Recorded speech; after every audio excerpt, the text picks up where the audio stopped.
প্রতি বছর বাংলাদেশে বজ্রপাতে গড়ে ৩০০ থেকে ৪০০ লোক মারা যায়। সবচেয়ে বেশি মারা গিয়েছিল 2019 সালে 401 জন এবং 2020 সালে 427 জনে এখন পর্যন্ত।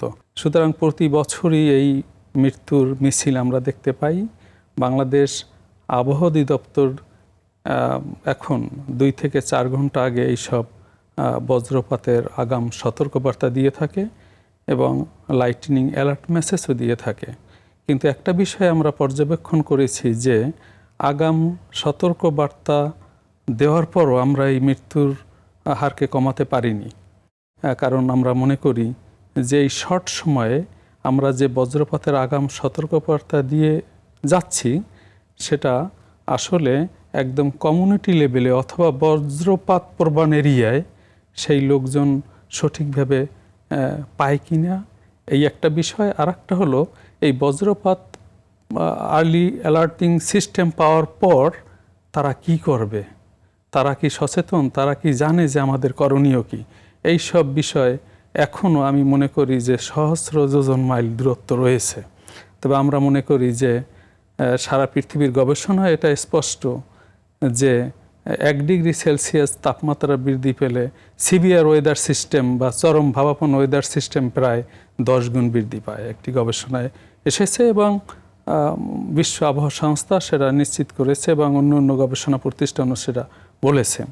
বাংলাদেশে বজ্রপাতের এই যে প্রতিনিয়ত মৃত্যুর মিছিল আমরা দেখতে পাই, আমরা বিভিন্ন কমিউনিটি ভিত্তিক আমরা গবেষণা করেছি।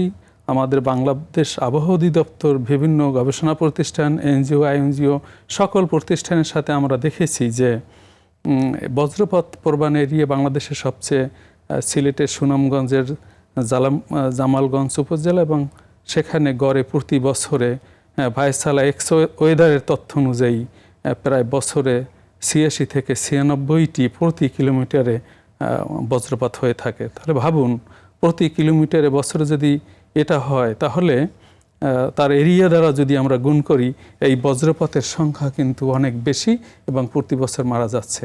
এর কারণ 1 নম্বর কারণকে আমরা দেখি যে এটি হতে পারে আর্লি অ্যালার্মিং সিস্টেম না পাওয়া। দ্বিতীয় কারণ হতে পারে ডিফরেস্টেশন, অর্থাৎ ক্রমাগতভাবে বন উজাড় হচ্ছে। এবং তৃতীয় কারণ হতে পারে যে এই আবহাওয়া তথ্য উপত্য বা weather and climate service lighting alert পাওয়ার পর তারা কী করবে সেটা হয়তো বা জানে না। সেজন্য আমরা মনে করি যে এই লাইটনিং অ্যালার্ট থেকে অ্যালার্টকে সুচারুভাবে ব্যবহার এবং এটি ব্যক্তিগত অভ্যাসে পরিণত করতে হবে যে আমরা এই বাংলাদেশ আবহাওয়া অধিদপ্তর থেকে আগাম সতর্কবার্তা পাওয়ার পর আমরা কি করব সেই ব্যাপারে একদম বজ্রপাত প্রবণ এরিয়ায় প্রচুর পরিমাণে জনসচেতনতামূলক কার্যক্রম করতে হবে।